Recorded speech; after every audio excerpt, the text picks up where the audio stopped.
Today in Malawi, where an aircraft carrying the country's vice president, Saulos Chilima, and 9 others has gone missing. According to a statement from the country's presidential office, the plane went off the radar following its departure from the capital Lilongwe on Monday morning.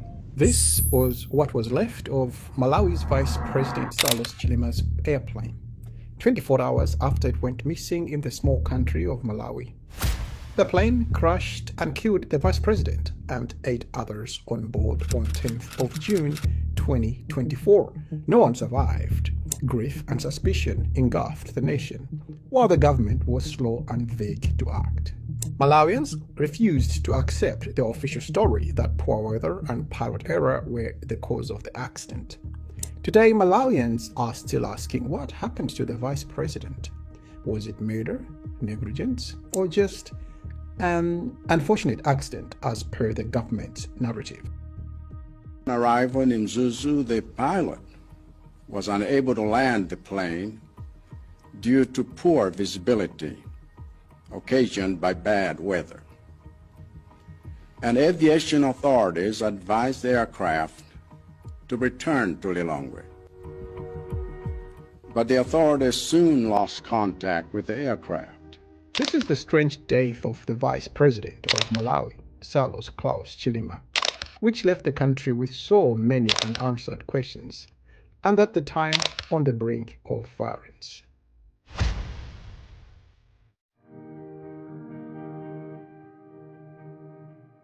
The small transport military plane Dornier 228 had 9 people on board.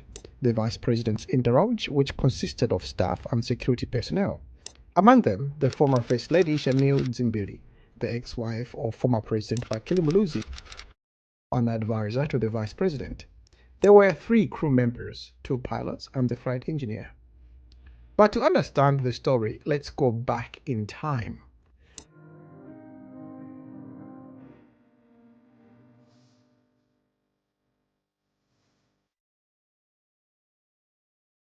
The popular Malawian Vice President Saulos Chilima, who many looked at as the president in waiting, was born on 12th of February 1973 in Nchewu, Malawi. Chilima was 51 years old when he died in the plane crash. Malawi is a southeast landlocked tiny African nation known for its vast lake and the long rule of Dr. Hastings Kamuzubanda. Saulos Chilima did not rise through politics slowly. He burst into it. When he entered public life in 2014, he was young, polished, and different. A former tech executive, a corporate leader who spoke with confidence and clarity.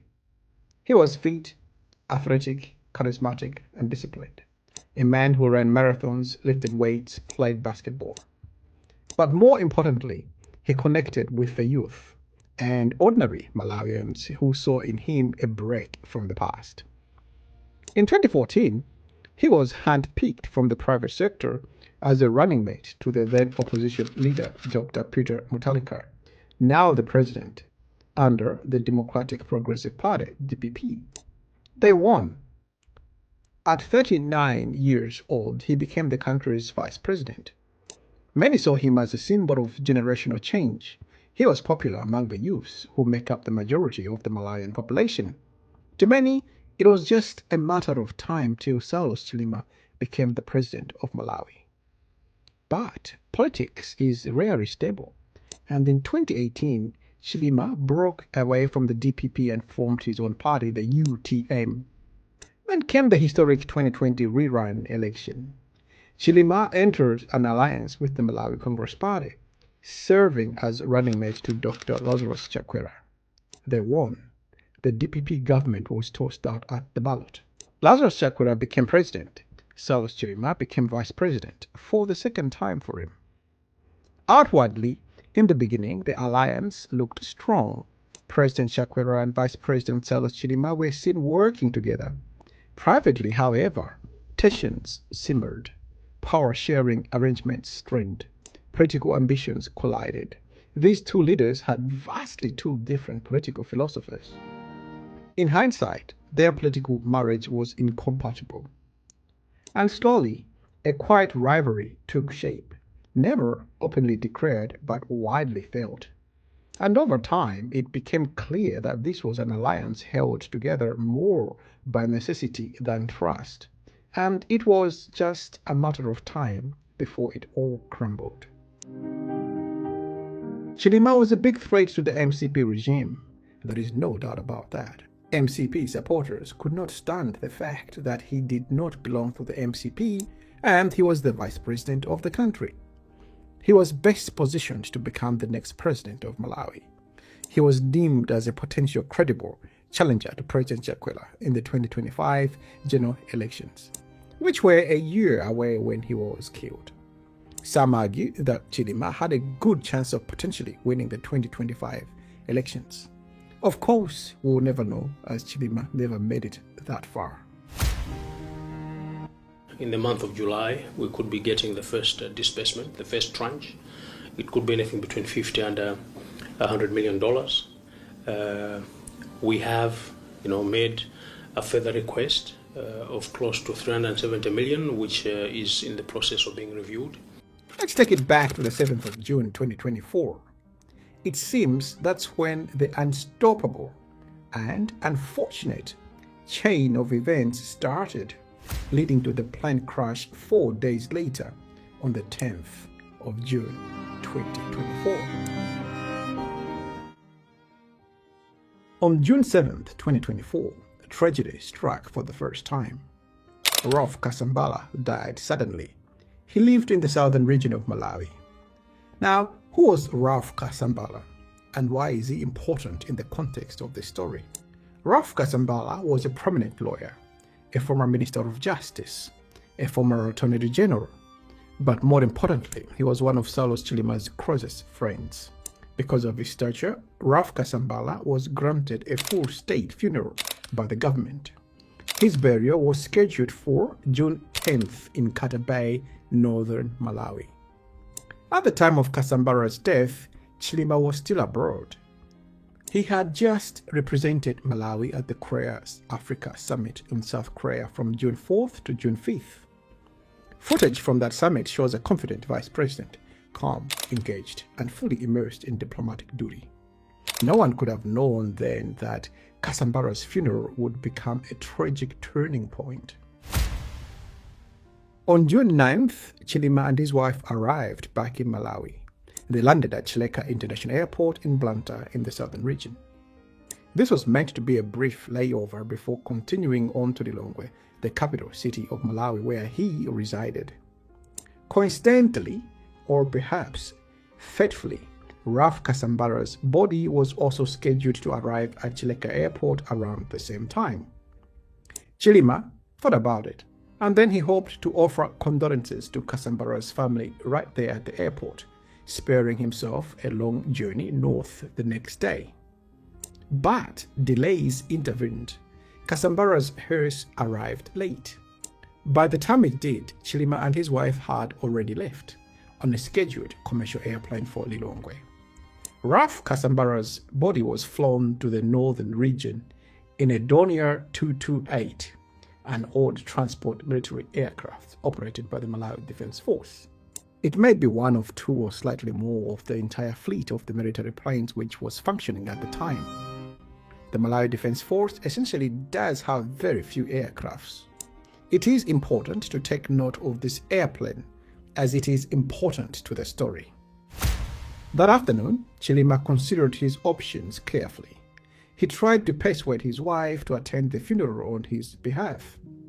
But she said she could not go as she was tired after the long journey and had other pressing issues, understandably so. He finally arranged logistics for a road journey to Mzuzu, the northern region, the following morning for the burial. But time was against him. Vice President Chilima was also scheduled to see off President Chakwera, who was traveling to the Bahamas later that day. The distance from Lilongwe to Mzuzu is long, 4 to 5 hours by road. So if he went by road, he would have failed to see off the president. Not a good look for that time's political climate. At the last moment, Chilima made a different choice. He would fly. It was roughly about 50 minutes flight. So it was faster, more efficient, and, as it would turn out for him, far more dangerous. His office made arrangements with the military to organize a plane for him. The aircraft assigned for the journey was the same Dornier 228.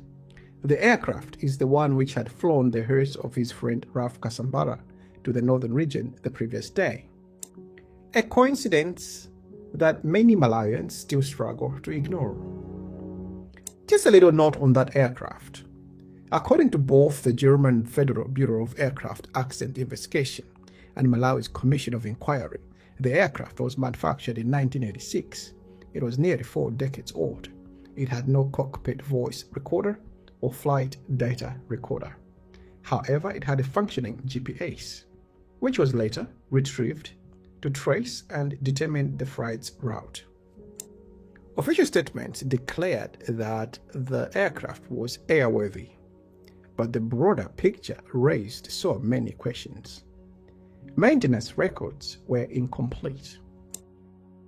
June mornings in northern Malawi are harsh. There is cold air, persistent fog, and low cloud cover.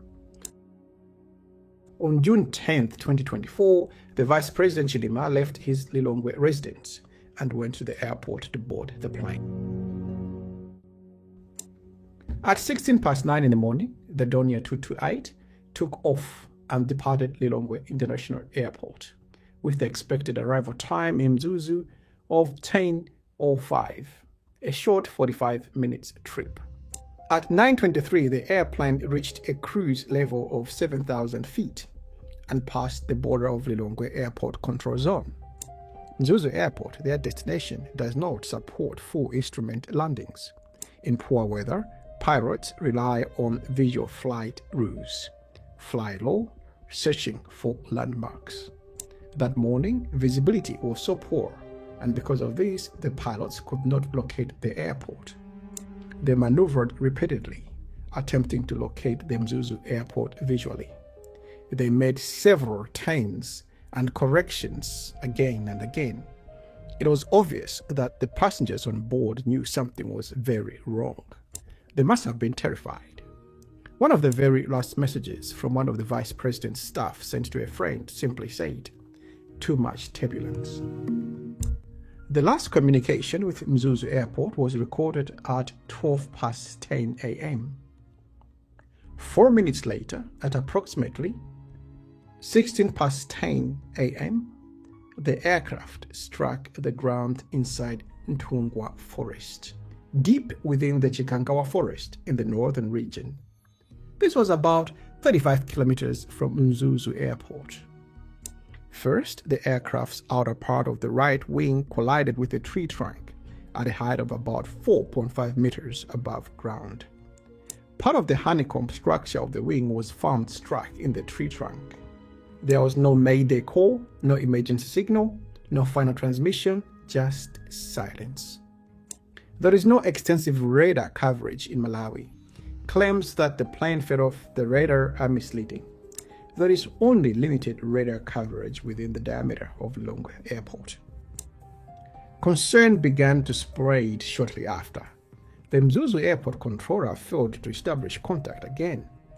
He inquired with Lilongwe whether the aircraft had returned to the airport or landed at any of the small airports with unpaved runways. But no one had seen or heard from the aircraft. The flight crews of 2 other aircraft flying at high altitudes were asked to attempt radio contact with the missing airplane. All attempts remained unsuccessful. By around 11:30 a.m., the Rescue Coordination Center was activated. President Chakwera was informed that the Vice President's plane was missing. Search efforts began, but they were slow. There were no helicopters immediately deployed, because there are no helicopters in Malawi. There is no aerial surveillance, no thermal imaging. Worse still, Malawi has no dedicated air search and rescue capability. The airplane's emergency locator transmitter, which could have helped locate the plane easily, was not functioning since 2004 when it ran out of battery. The search remained wildly disorganized. Everyone was doing their own thing. The police and the army were supposedly leading the search. Local Malawians joined in the search. It was so chaotic. So the search moved on foot and by vehicle through thick forest and difficult terrain. As the hours passed, the government said very little. Families waited, journalists waited, a nation waited. It was around 3 p.m. when the office of the president produced a small press statement, letting the public know that indeed the vice president's plane had gone missing. No press conferences, no updates from the Rescue Coordination Center. That was it. The country relied on independent radio and TV stations for roaring coverage of the incident. There was no sense of urgency on the part of government, so it seemed. By nightfall, hope was fading. At 11 p.m., nearly 12 hours after the vice president had gone missing, President Chakwera finally addressed the nation. A case of too little too late. There was no good news. He said he had contacted countries such as the UK, Israel, and the US for help with the search. Malawians wondered, why not just ask the neighbors with capabilities such as Tanzania and South Africa for assistance? And as you heard, the president got information around 3 o'clock, and then the statement was released at 5 o'clock, and now addressing the nation at 11 p.m. And therefore, I mean, the sense of urgency, that's what people are asking for. Now, the question here is, I mean, when you look at 10, 3, 5, 11, and secondly, he pointed out that he has received messages from international community, particularly countries such as UK, US, and Israel.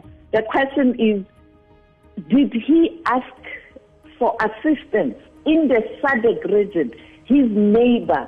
You know, and I can assure you there are countries in the SADC region who have capabilities. Then came the announcement that stunned the public. Search operations were being suspended for the night. Outrage erupted across the country. Citizens demanded that the search continue. Authorities then reversed course, but without new resources, coordination, or clarity. By now, the damage had been done. Sirens had bred doubt. Why was the government keeping quiet and moving so slow? On June 11th, mid-morning, nearly 24 hours later, soldiers located the crash site. There were no survivors. Vice President Saulos Chilima was dead. So were the 8 others on board. According to the report by BFU, Germany's Federal Bureau of Aircraft Accident Investigation, the passengers would have died on impact. The pilots, after flying at low altitudes for a long time in poor visibility, trying to locate Mzuzu Airport, were unaware of where they were. They collided with a tree and crashed into the high terrain. To highlight the lack of resources by the Malawi Defense Force, 2 aircrafts, a helicopter and 1 fixed air wing provided by the Zambian Defense Force carried the bodies of the casualties, including that of the Vice President of Malawi, to the capital city of Lilongwe. Akhetha misozi ndithu nthawi yowawitsa kwambiri ku dziko lino kuno kwapikanso nduna zaboma tsiku la lero lino ndipotu chisoni ndi chachikulu makamakanso kubanja la. 2 official investigations followed. The German Federal Bureau of Aircraft Investigation, BFU, examined the technical aspects of the crash.